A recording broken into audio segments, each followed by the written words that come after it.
A telescope floating a million miles from Earth just detected something that shouldn't exist. Two chemicals in the atmosphere of a distant planet, chemicals that on Earth are produced exclusively by living organisms. This isn't speculation or wishful thinking. It's data from the most powerful observatory humanity has ever built, pointing at a world 124 light-years away where something might be alive right now. The planet is called K2-18b. You've never heard of it, but scientists have been watching it obsessively since the James Webb Space Telescope turned its instruments toward this particular corner of the constellation Leo.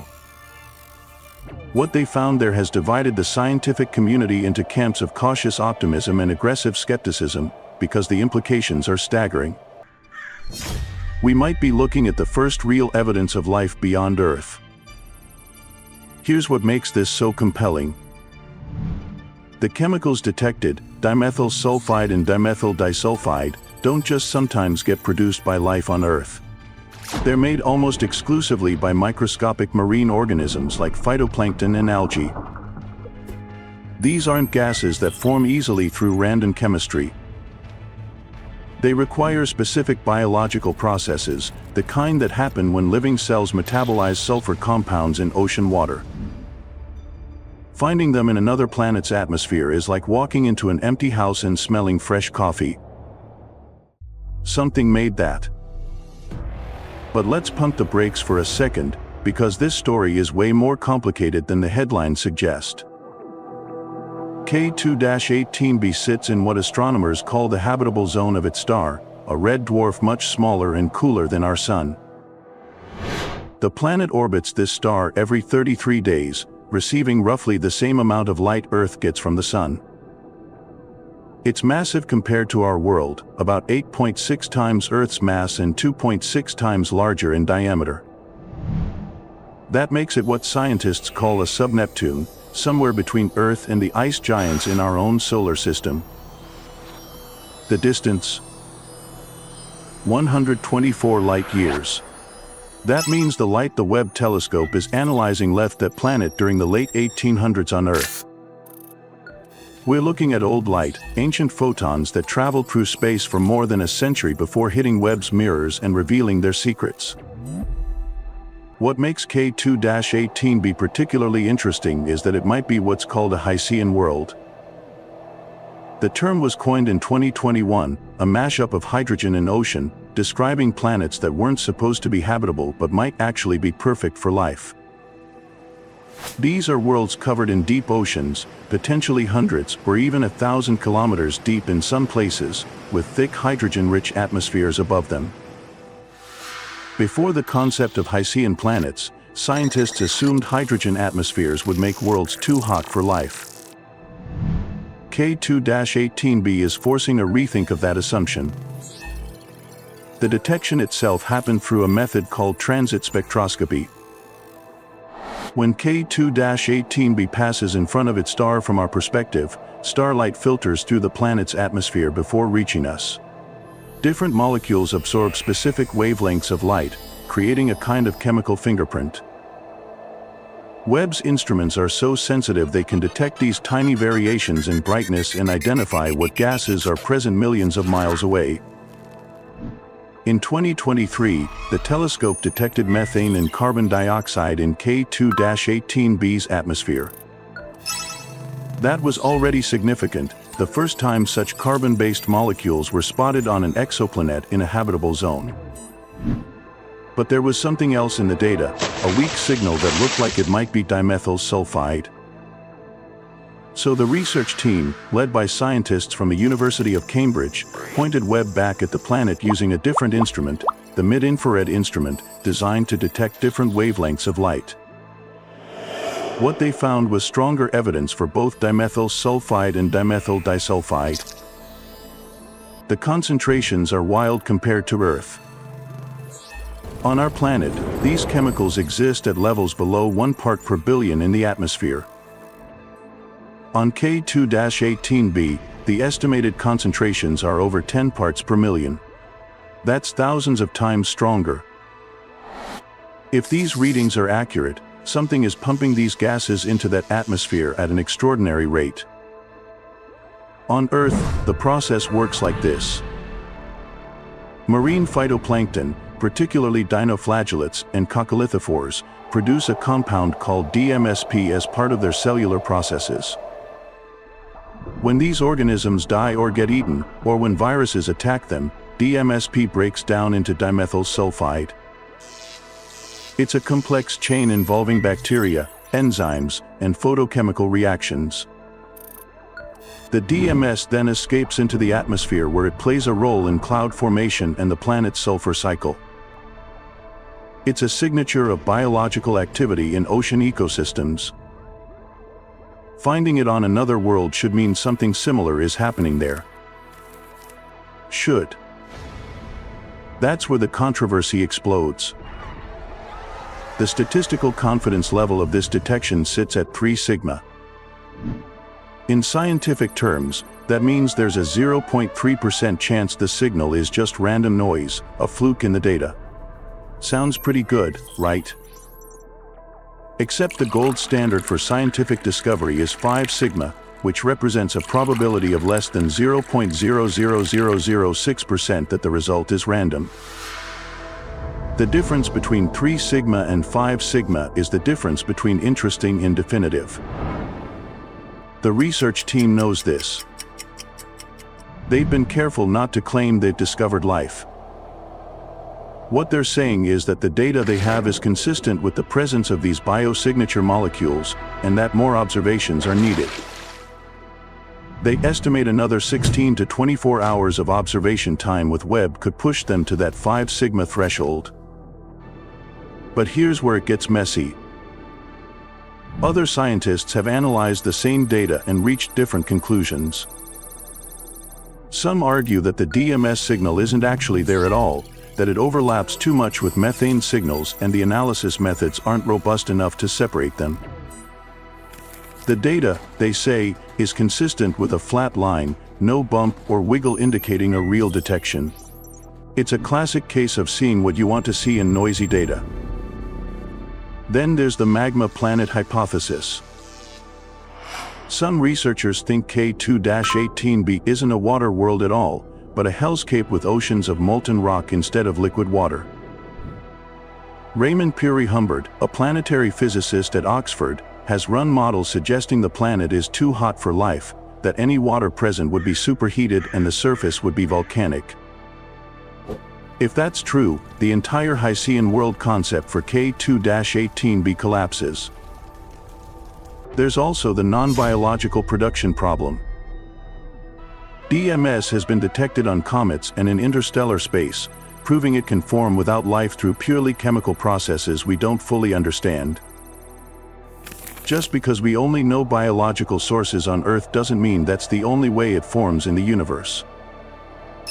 The cosmos is creative with chemistry in ways we're still discovering. The debate reveals something fundamental about where we are in the search for extraterrestrial life. The James Webb Space Telescope has given us capabilities we've never had before.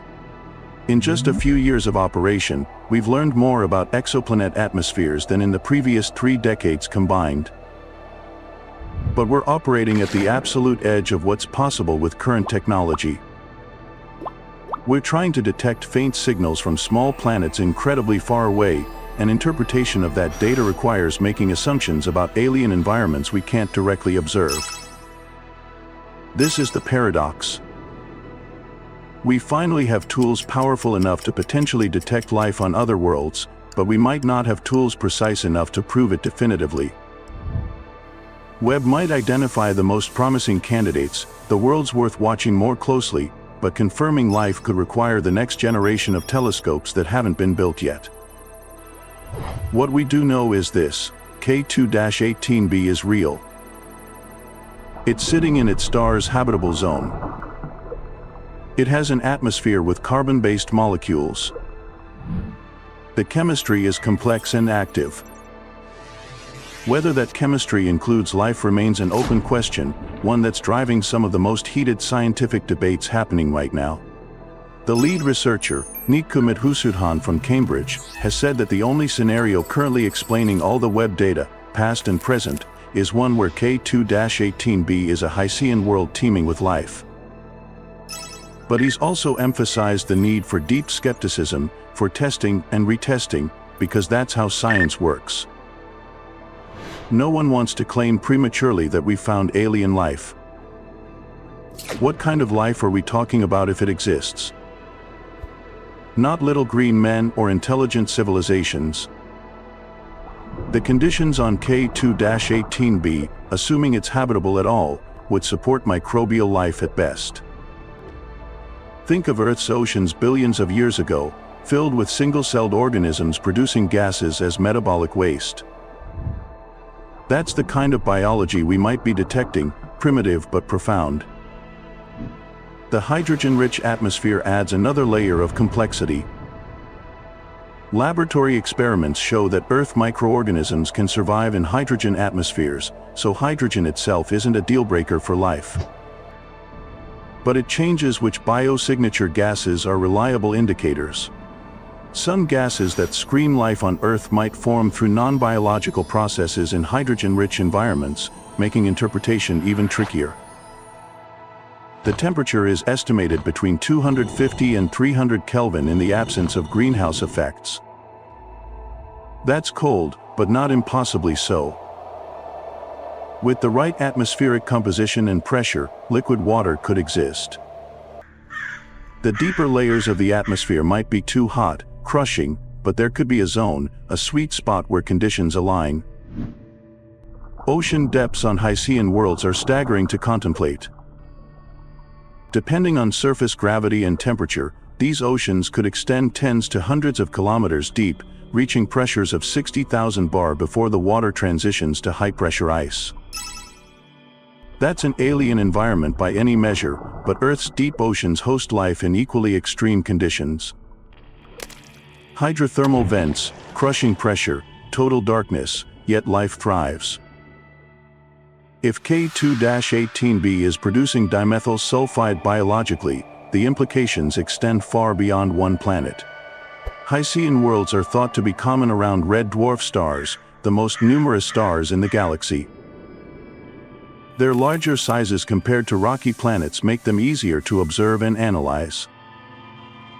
If these worlds can host life, the number of potentially habitable planets in the universe explodes.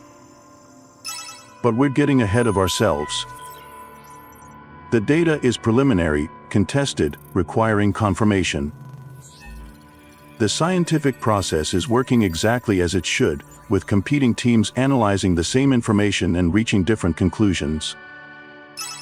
That tension, that back and forth, is how we eventually arrive at truth.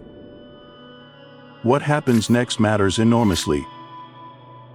The full dataset became publicly available in late April, meaning more astronomers can now scrutinize every detail. Additional observation time with Webb has been requested. Other instruments on other telescopes might be able to contribute complementary data. The investigation is just beginning. Standing at this moment in history feels significant regardless of what we ultimately discover about K2-18b. We're asking questions about alien life not through speculation but through direct observation of another world's chemistry. We're analyzing gases in an atmosphere 124 light-years away and debating whether they come from living organisms. That alone represents a milestone. The search for life beyond Earth has entered a fundamentally new phase, one where we're no longer limited to searching for radio signals or planning distant missions to Mars.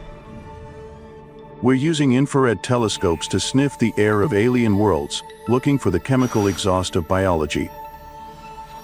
What we're learning is that the universe is far more complex than our models predicted, that every new observation raises new questions, and that the answer to whether we're alone might be closer than we ever imagined.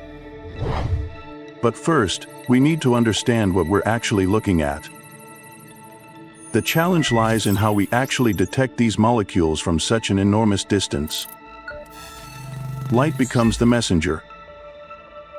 When K2-18b passes between its star and Webb's instruments, starlight filters through the planet's atmosphere. Different molecules absorb specific wavelengths, creating a unique spectral fingerprint. Each molecule has its own signature pattern, a barcode written in missing wavelengths. Webb's mid-infrared instrument was specifically designed to read these barcodes.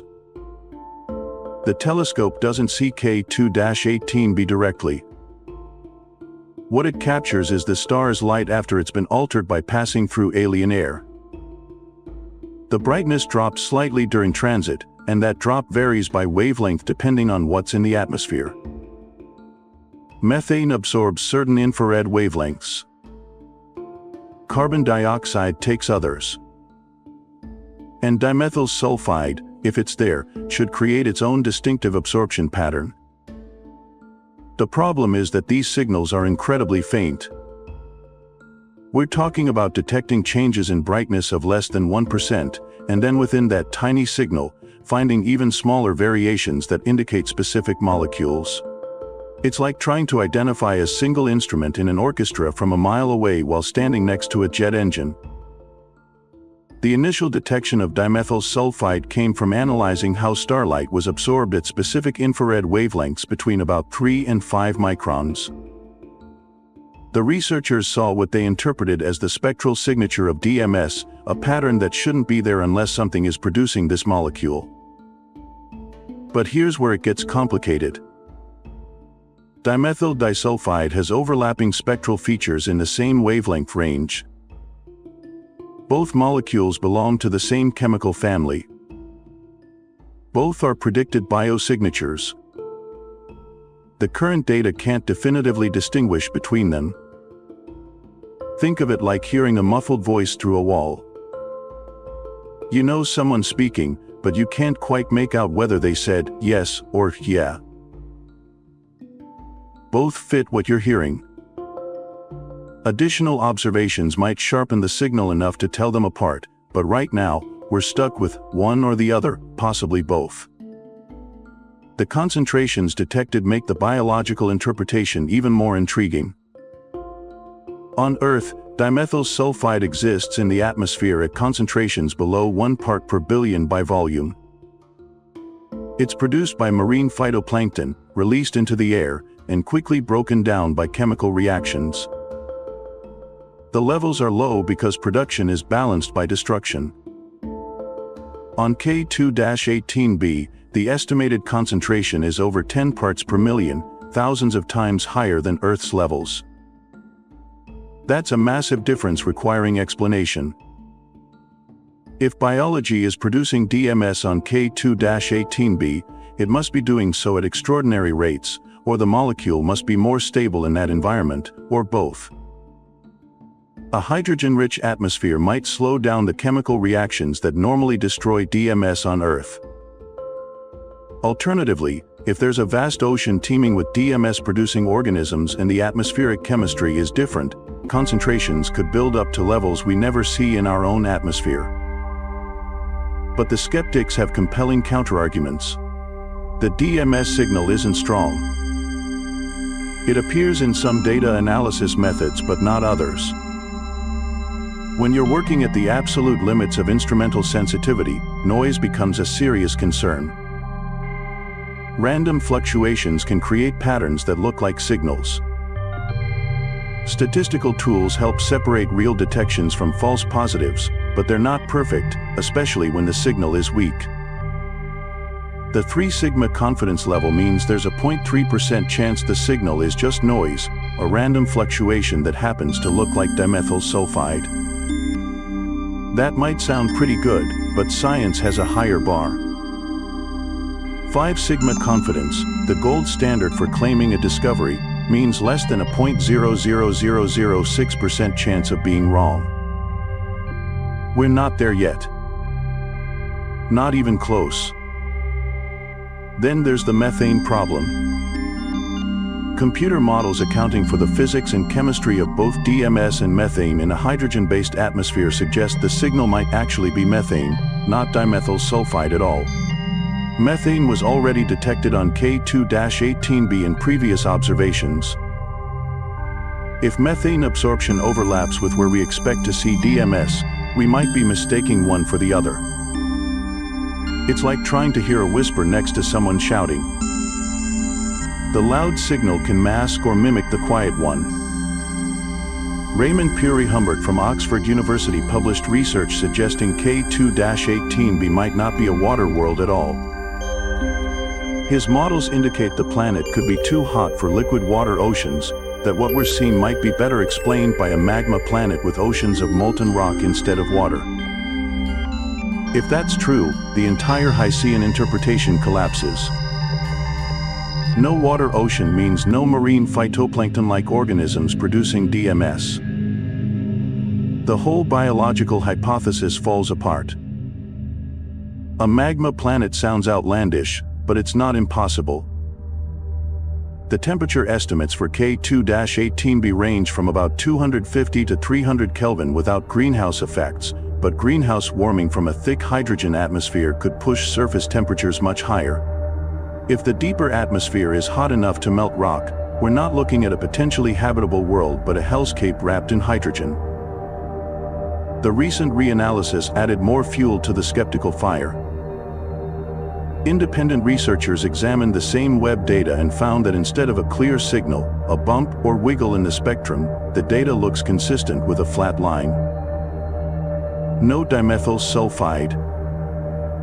No dimethyl disulfide. Just noise and uncertainty. They argue that more observations are absolutely necessary before making any claims about biosignature gases. This is where science gets messy and beautiful at the same time.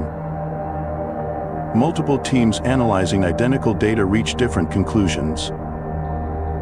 It's not that anyone's being dishonest or incompetent. It's that interpretation at the edge of detectability involves judgment calls about data processing, statistical methods, and modeling assumptions. Different choices lead to different results. Some researchers emphasize the signal they see and argue it's worth taking seriously even if it needs confirmation. Others emphasize the uncertainty and argue the evidence doesn't meet the threshold for a credible detection. Both perspectives are valuable. The optimists push the field forward by exploring possibilities. The skeptics keep everyone honest by demanding rigorous proof. The Discovery team, led by researchers including Niku Madhusudhan, maintains that the only scenario currently explaining all the Webb data, including past and present observations, is a Hyesean world potentially hosting life. They're not claiming definitive proof. They're saying this interpretation fits the evidence better than alternatives. But they also emphasize the need for deep skepticism of their own results. Science advances through testing and retesting, not through accepting the first interesting result that comes along. What's undeniable is that we're operating at the absolute limit of current technology. Webb was designed to do exactly this kind of observation, but even Webb has constraints. The signals from small planet atmospheres are weak. The number of suitable targets is limited. The inference methods, the mathematical tools we use to extract meaning from noisy data, have inherent limitations. We're pushing against fundamental barriers of what's possible with this generation of instruments. So what comes next determines everything. The full dataset became publicly available in late April, opening the door for more astronomers to scrutinize every detail. Fresh eyes might spot something previous analyses missed. Alternative interpretations will be proposed and tested. The scientific community will collectively work through the data, and consensus will eventually emerge, though it might take months or years. Additional observation time with Webb is crucial. The team estimates that 16 to 24 hours of follow-up observations could push the statistical significance from 3 sigma to 5 sigma, crossing the threshold from intriguing possibility to credible detection. That's not a guarantee, though. More data might strengthen the signal, or it might make the whole thing disappear, revealing it was noise all along. Other instruments might contribute complementary information. Ground-based telescopes, future space missions, different observational techniques could all add pieces to the puzzle. The detection of biosignature gases isn't a one-shot deal. It's a gradual accumulation of evidence from multiple independent sources until the weight of data becomes overwhelming. But there's a deeper question lurking beneath all the technical debate. Even if we confirm dimethyl sulfide is present, even if we reach 5 sigma confidence, even if alternative explanations are ruled out, we still face the interpretation problem. Does the presence of DMS necessarily mean life? On Earth, yes. Dimethyl sulfide is produced by biological processes, mainly marine phytoplankton breaking down a precursor molecule called dimethylsulfonopropionate. The biochemical pathways are complex, involving enzymes, bacteria, viruses, and photochemical reactions. It's deeply integrated into Earth's sulfur cycle and plays a role in cloud formation by contributing to sulfate aerosol production. The connection to life is ironclad here. But K2-18b isn't Earth. It's a world with a hydrogen atmosphere, potentially crushing pressures, temperatures, and chemistry completely unlike anything in our experience. Could there be non-biological pathways producing DMS under those exotic conditions? We genuinely don't know.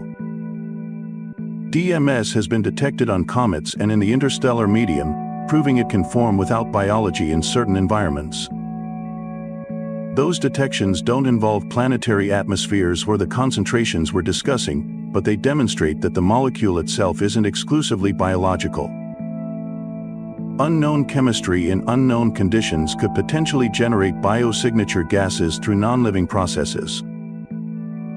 This is the challenge facing astrobiology. There's no silver bullet, no single molecule that unambiguously screams life regardless of context. Everything depends on context. The molecule matters less than the environment producing it. What we need is a comprehensive understanding of what K2-18b actually is, and right now, we're operating with incomplete information. Let's step back and examine what we actually know about this world. K2-18b orbits an M-dwarf star, a red dwarf, about 124 light-years away in the constellation Leo. The star itself is smaller and cooler than our Sun, with a surface temperature around 3,457 Kelvin compared to the Sun's 5,778 Kelvin. Its radius is only 45% of the Sun's. These details matter because they shape the radiation environment, the energy budget, and the habitability prospects of any planet in the system.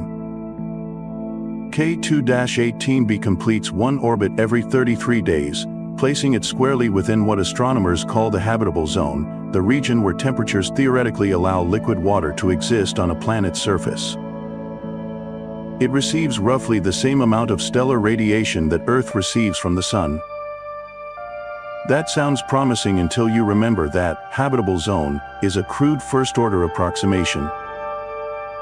It doesn't account for atmospheric composition, greenhouse effects, albedo, or a dozen other factors that determine whether a planet is genuinely habitable or a hellscape dressed in optimistic terminology. The planet is massive. 8.6 times Earth's mass. 2.6 times Earth's radius. Those numbers push it into the category of sub-Neptunes, worlds larger than Earth but smaller than Neptune. In our solar system, there's nothing quite like it. We have rocky terrestrial planets and gas giants, but nothing in between. Sub-Neptunes are common throughout the galaxy, yet we have no local example to study. That's a problem because it means we're working from theory and distant observations rather than direct knowledge. Here's where things get interesting. K2-18b's size and mass suggest it shouldn't be a rocky planet like Earth. It's too big. Traditional models predicted that planets of this size would have thick hydrogen atmospheres, crushing pressures, and no solid surface to speak of. Many Neptunes, basically. Not places where life as we understand it could take hold. But the data from Webb complicated that picture considerably. The detection of methane and carbon dioxide in 2023 was the first hint that K2-18b might be something different. These carbon-based molecules in a habitable zone planet suggested chemistry compatible with life. Then came the potential DMS detection, and suddenly we're looking at a planet that doesn't fit neatly into existing categories. This led researchers to propose that K2-18b might be a Hycean world. The term Hycean was coined in 2021 by Niku Madhusudhan and his team at Cambridge. It's a portmanteau of hydrogen and ocean. The concept describes planets with vast liquid water oceans beneath thick hydrogen-rich atmospheres. Before this idea emerged, astronomers assumed such planets would be too hot to harbor life. The hydrogen atmosphere would trap heat through a runaway greenhouse effect, turning any water into superheated steam. But detailed modeling suggested otherwise. Under certain conditions, a hydrogen atmosphere could actually be cool enough to allow liquid water oceans at the surface. Think about what that means. A planet with an ocean covering its entire surface, potentially hundreds or even thousands of kilometers deep depending on temperature and gravity. Pressures at the ocean floor could reach 60,000 bar before transitioning to high-pressure ice phases. Above this ocean, a thick blanket of hydrogen gas, completely unlike Earth's nitrogen-oxygen atmosphere. Temperatures at the surface might reach 200 degrees Celsius or higher, yet the ocean persists because the pressure is so immense.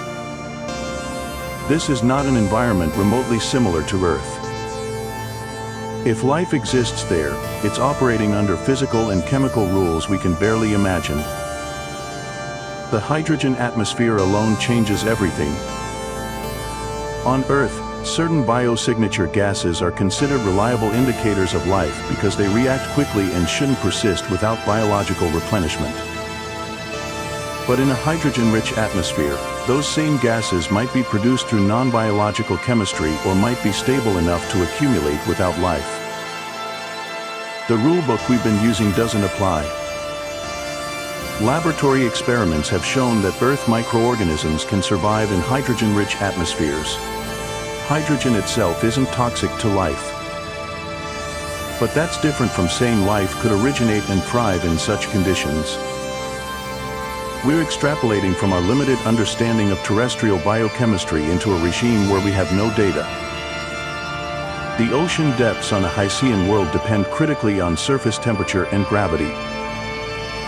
Models suggest they could span anywhere from tens of kilometers to potentially 1,000 kilometers before the pressure becomes so extreme that water transitions into exotic ice phases that exist only under crushing force.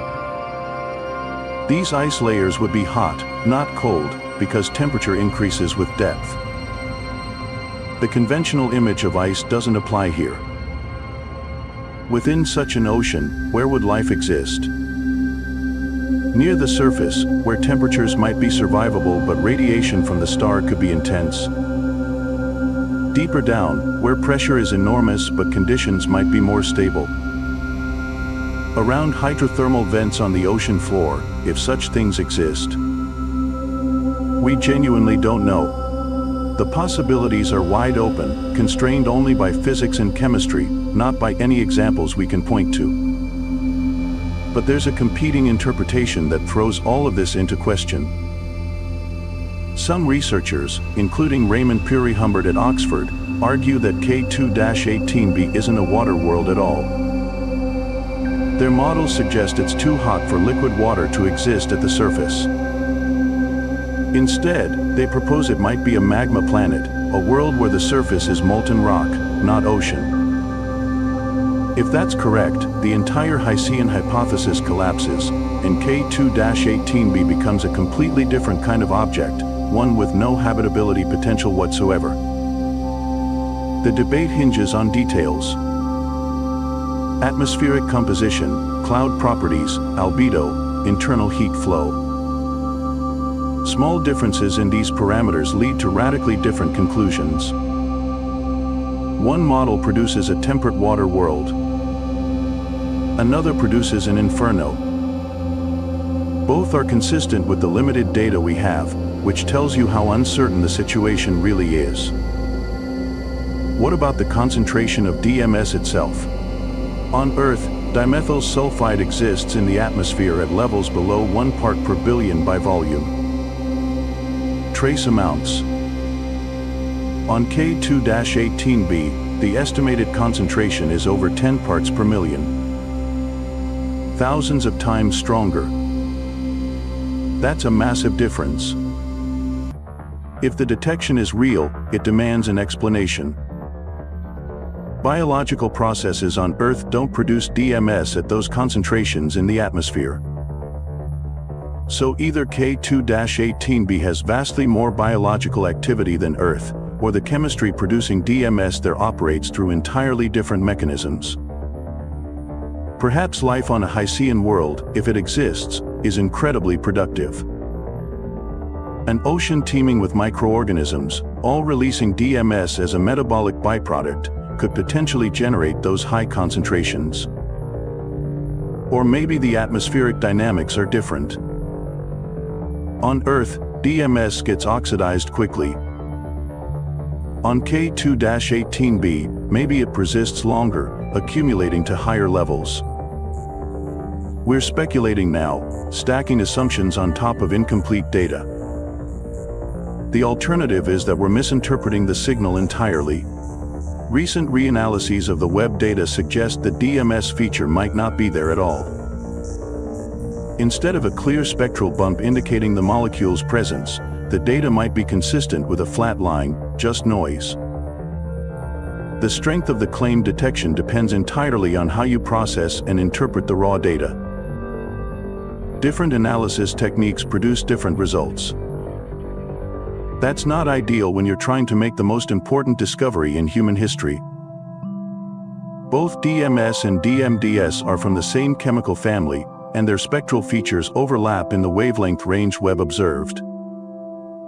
The current data can't definitively tell them apart. Future observations might resolve that ambiguity, or they might reveal that neither molecule is actually present. We're waiting on more data to settle questions that can't be answered with what we have now. The scientific process is working exactly as it should. Initial detection, public announcement, independent verification attempts, debate, more observations, gradual convergence toward truth. It's messy. It's slow. It involves false starts and dead ends. But it's the only method we have for reliably understanding reality. The alternative is wishful thinking dressed up as certainty. What happens if follow-up observations confirm DMS is really there? We're still left with the interpretation problem. Does its presence mean life, or does it mean we discovered an exotic chemical pathway that operates under conditions we've never studied? The problem runs deeper than just identifying molecules. It's about understanding what they mean in an environment nothing like Earth. When we detect DMS in our atmosphere, we know where it comes from because we've studied the organisms that produce it. We've mapped the pathways, measured the rates, understood the seasonal variations. We have context. On K2-18b, we have none of that. We're looking at a hydrogen-rich atmosphere wrapped around a planet that might be ocean, might be magma, circling a star completely different from our sun. Every assumption we make is built on Earth-based chemistry, and there's no guarantee those rules apply. Consider how DMS behaves here. Marine phytoplankton, specifically dinoflagellates and coccolithophores, synthesize it through complex biochemical pathways involving enzymes, viral interactions, and photochemical processes. Once released into the atmosphere, it oxidizes quickly, gets broken down, contributes to cloud formation. The whole cycle is tightly regulated by temperature, light availability, nutrient concentration. Change any of those parameters, and the entire system responds differently. Now imagine trying to predict what happens on a world where the atmospheric pressure is different, the radiation environment is different, the ocean chemistry is different. You can't just transplant Earth biology there and expect it to work the same way. That's why the concentration issue is so puzzling. Over 10 parts per million compared to less than 1 part per billion on Earth. If biology is producing it, the ecosystem would need to be extraordinarily productive, generating DMS at rates we've never observed.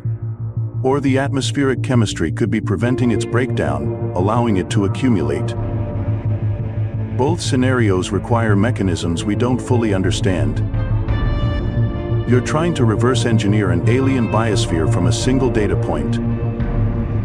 It's like finding a footprint and trying to reconstruct the entire animal. Then there's the non-biological possibility. DMS has been detected on comets and in interstellar space, proving it can form without life. The processes aren't well understood, but they exist. Maybe K2-18b has some exotic chemistry driven by radiation, temperature gradients, or mineral interactions that produces DMS abiotically. We can't rule that out. The challenge is that we don't know all the ways molecules can form under extreme conditions. Chemistry textbooks are written based on laboratory experiments and Earth observations.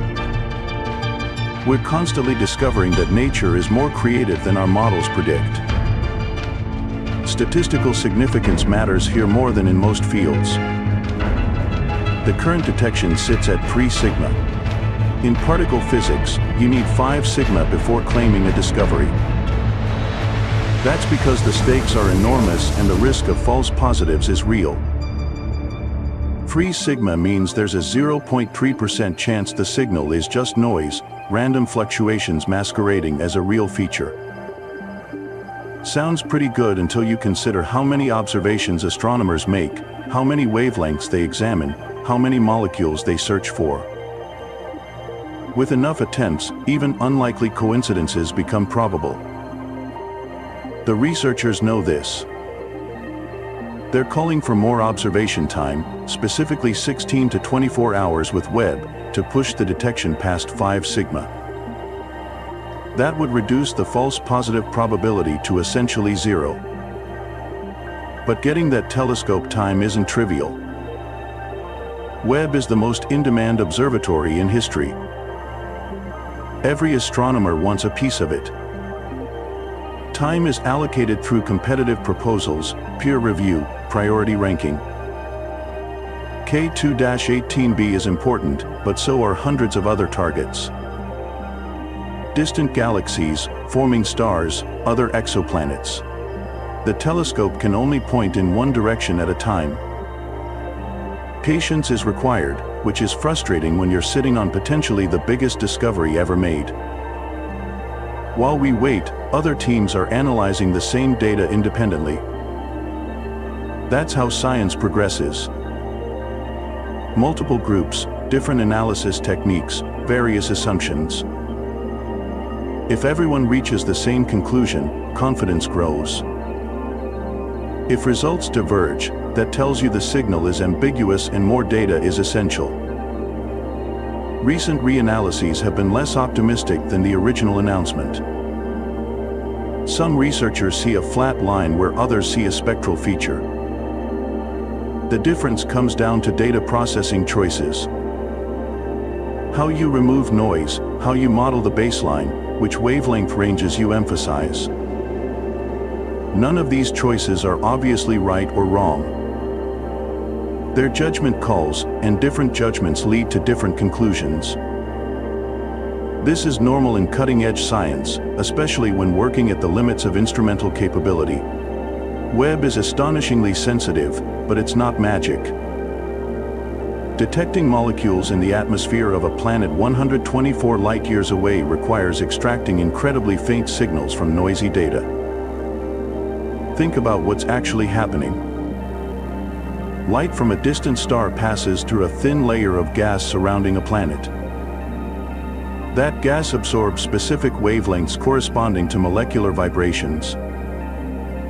Webb measures the spectrum, looking for those absorption features. But the planet's atmosphere is tiny compared to the star.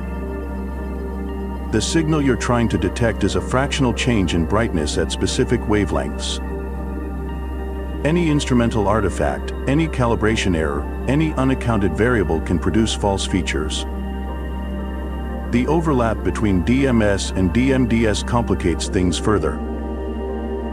Both molecules are sulfur-containing organics with similar structures. Their spectral signatures overlap in the wavelength range Webb observed. You can't definitively say which one you're seeing, or if it's a combination, or if it's something else entirely producing a similar-looking feature.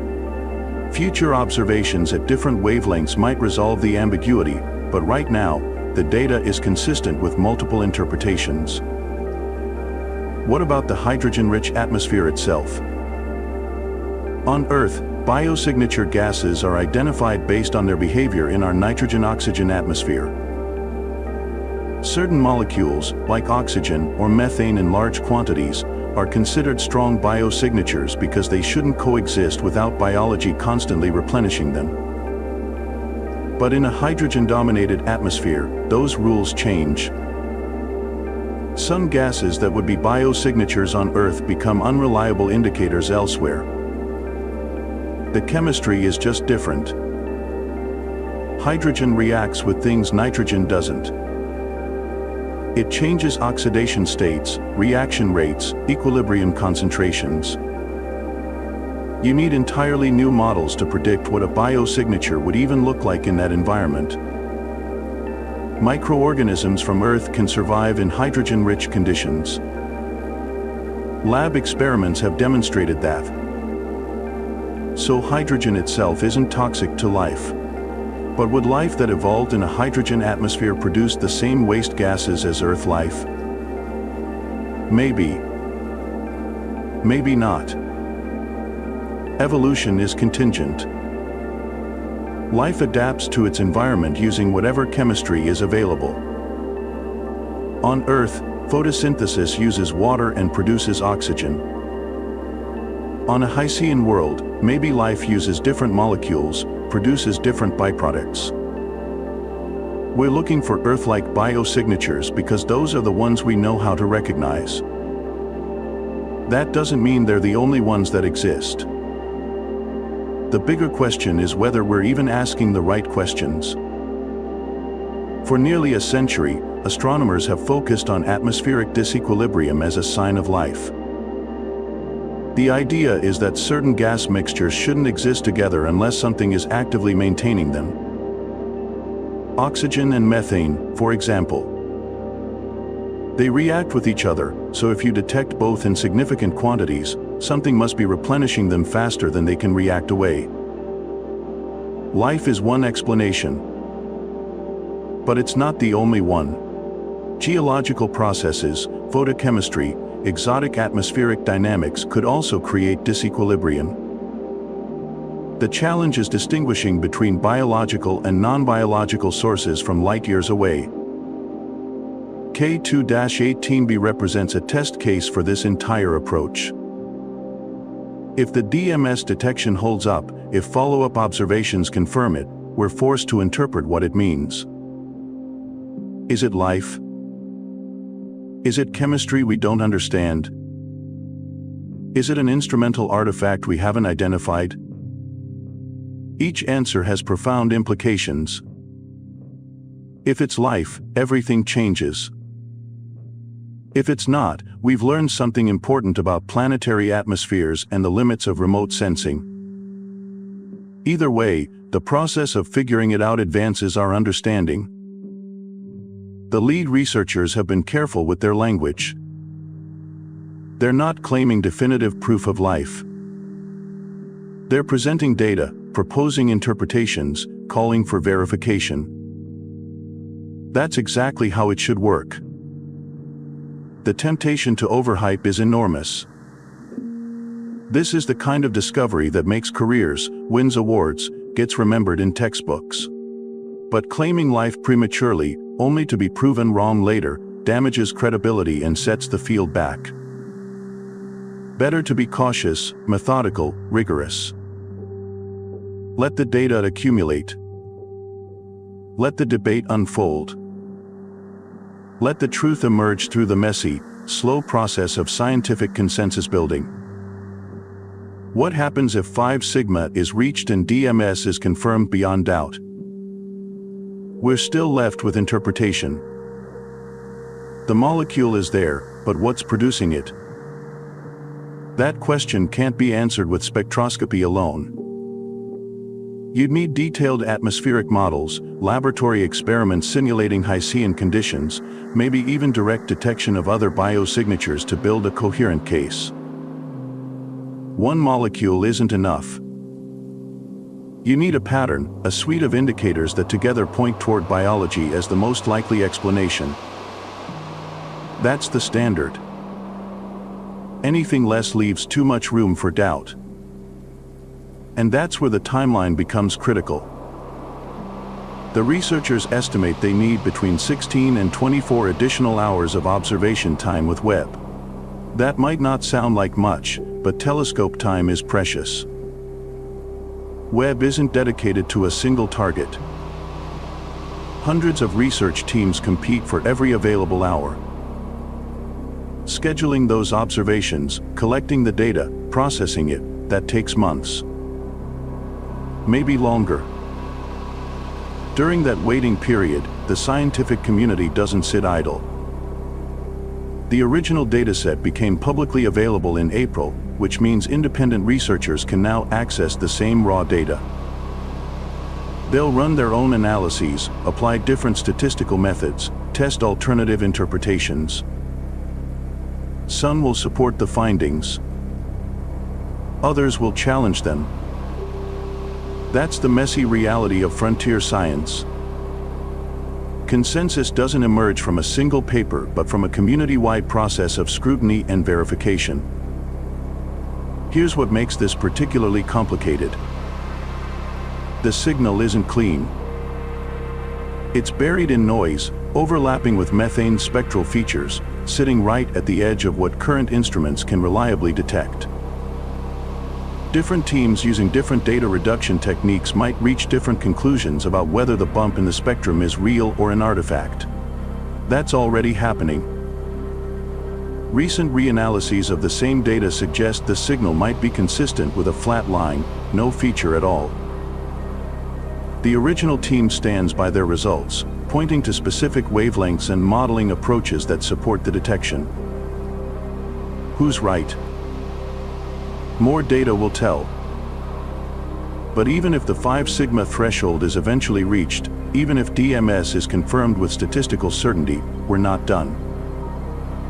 Confirmation means the molecule is there.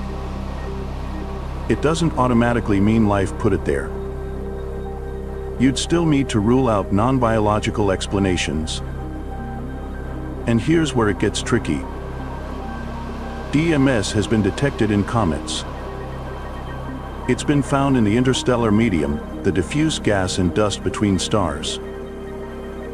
That proves it can form through purely chemical processes, no biology required. So how do you distinguish between biological and non-biological sources from 124 light-years away? Context matters.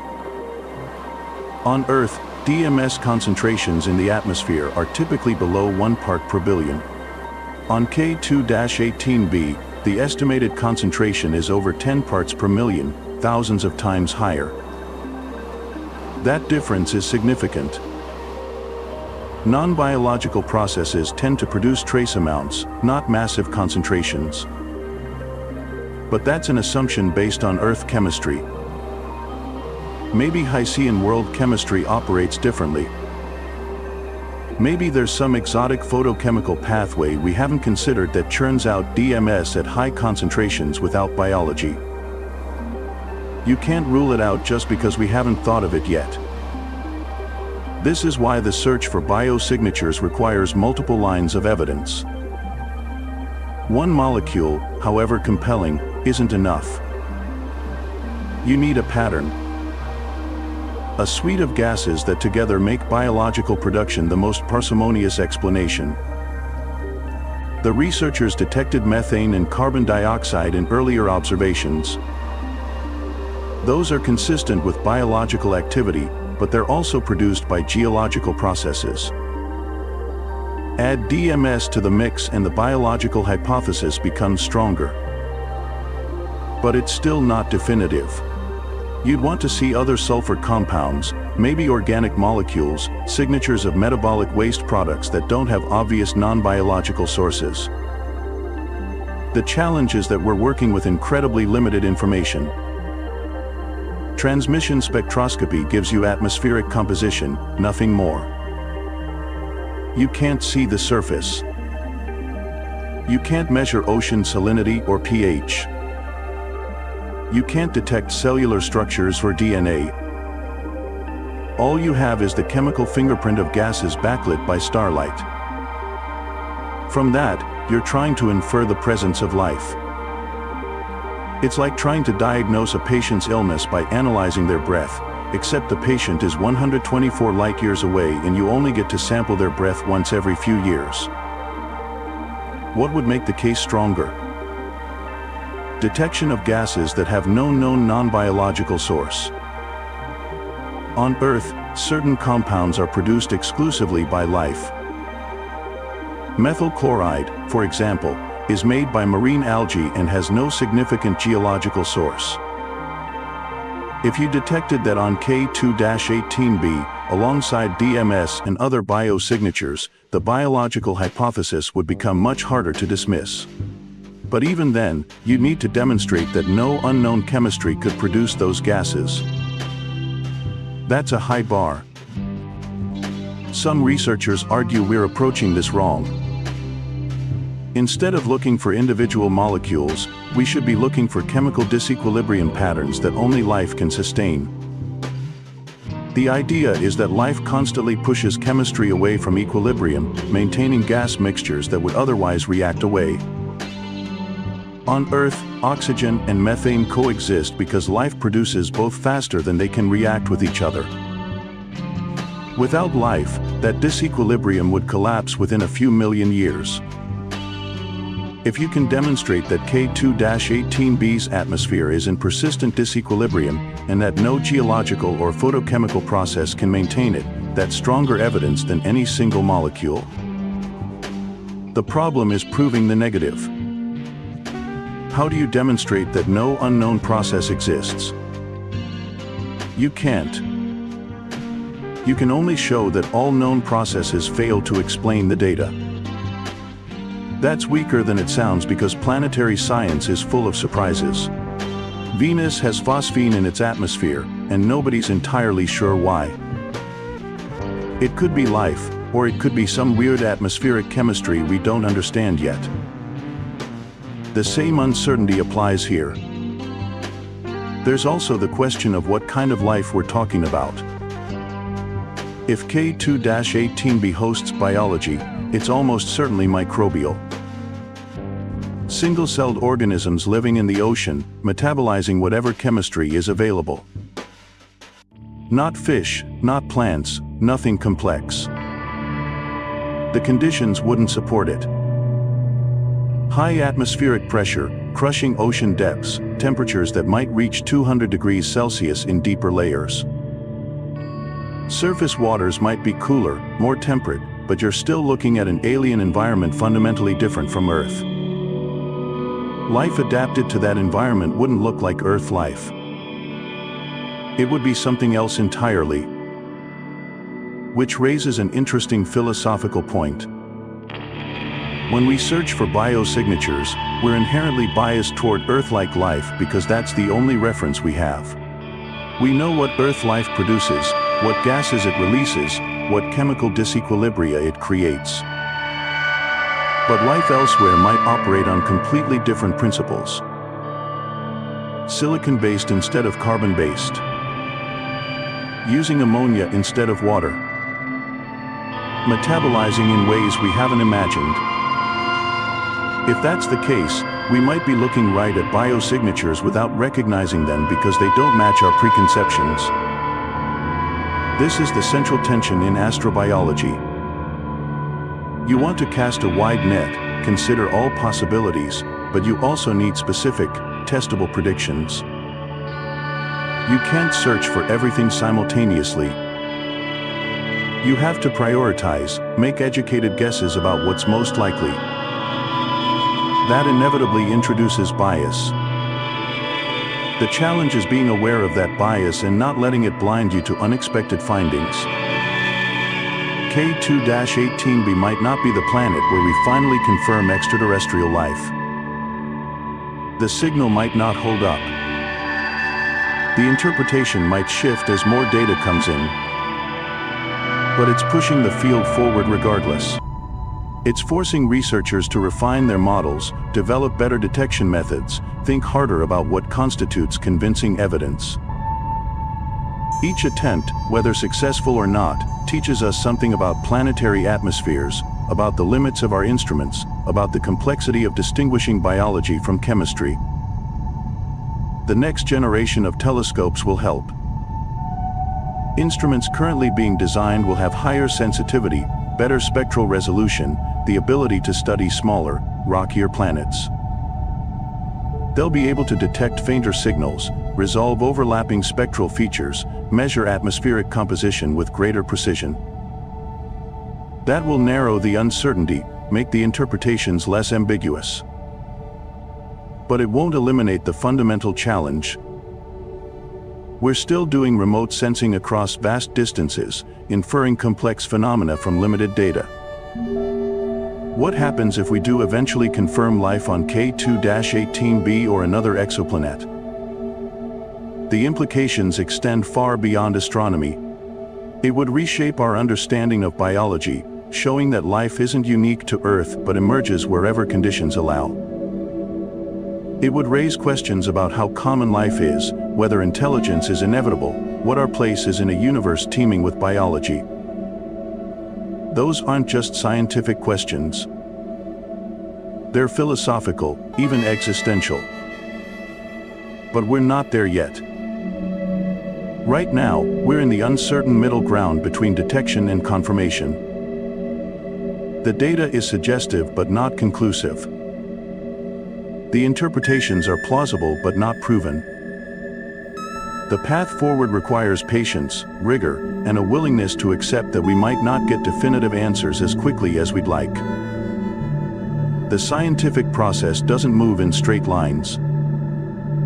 It advances through incremental steps, occasional breakthroughs, and frequent setbacks. Each observation adds a data point, constrains the possibilities, eliminates hypotheses that don't fit. That's how knowledge builds. Not through sudden revelations, but through accumulated evidence slowly shifting the balance of probability. K2-18b represents one data point in that larger process. A significant one, certainly. The detection of potential biosignature gases on a habitable zone planet using our most advanced telescope is noteworthy regardless of how the interpretation ultimately resolves. But it's still just one planet among thousands we've discovered, millions that likely exist in our galaxy alone. Consider the broader landscape. Webb has only been operational since 2022. In that short time, it's already transformed exoplanet science, providing atmospheric data that was impossible to obtain before. WASP-39b, a hot Jupiter, revealed a complete chemical inventory including water vapor, carbon dioxide, carbon monoxide, sodium, potassium, and sulfur dioxide. That last one was particularly interesting because it requires photochemistry, chemical reactions driven by starlight in the upper atmosphere. It showed that planets far different from Earth still have complex atmospheric processes. TOI 561b, an ultra-hot super-Earth, challenged assumptions about small planets close to their stars. Conventional wisdom said they shouldn't retain atmospheres. The stellar radiation should strip away any gases. Yet Webb detected what appears to be a thick atmosphere, possibly above a global magma ocean. the planet's unusually low density suddenly made sense. It's not just rock. It has a substantial gaseous envelope despite the harsh environment. These discoveries matter because they expand our understanding of what's possible. Each unexpected finding forces researchers to reconsider their models, question their assumptions, think more creatively about planetary formation and evolution. That's the value of exploration. Not just confirming what you already believe, but discovering what you didn't anticipate. Which brings us back to the central question. How do we know when we've actually found life? The answer isn't simple because life itself isn't simple. On Earth, biology produces countless chemical signatures. Oxygen, methane, phosphine, nitrous oxide, dimethyl sulfide, hundreds of volatile organic compounds. But almost all of these can also be produced through non-biological processes under the right conditions. Oxygen comes from photosynthesis, but also from water vapor breaking apart in the upper atmosphere. Methane comes from microbes, but also from volcanic activity and geochemical reactions. Phosphine might come from life, but it's also produced in gas giants through atmospheric chemistry. The challenge is distinguishing biological production from geological or atmospheric production when you can't visit the planet to investigate directly. You're limited to remote observations, spectral analysis, statistical inference. That means looking for combinations of gases that are unlikely to coexist without biology. On Earth, oxygen and methane together create a disequilibrium signature. They react with each other chemically, so their simultaneous presence suggests continuous replenishment from different sources. Biology maintains that disequilibrium. Remove life, and the gases would equilibrate, disappearing over geological timescales. But what if alien biochemistry operates differently? What if life elsewhere uses different metabolic pathways, produces different waste products, creates different atmospheric signatures? We wouldn't necessarily recognize it because we're calibrated to Earth's patterns. This is the biosignature detection paradox. You need specific predictions to guide your search, but those predictions inevitably narrow your perspective. You might miss what you're not looking for.